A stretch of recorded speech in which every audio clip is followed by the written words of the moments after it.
উপসাগরীয় অঞ্চলের দীর্ঘদিনের উত্তেজনা ও সংঘাতের আবহের মধ্যেই এবার শান্তি আলোচনায় আশানুরূপ অগ্রগতি হয়েছে।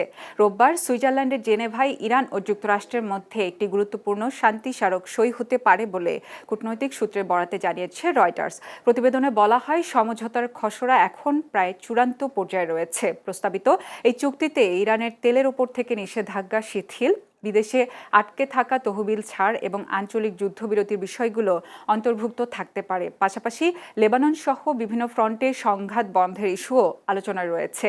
এই স্বাক্ষর অনুষ্ঠানে যুক্তরাষ্ট্রের ভাইস প্রেসিডেন্ট জেডি ভ্যান্স এবং ইরানের পার্লামেন্ট স্পিকার বাকের কালিবাফ উপস্থিত থাকতে পারেন।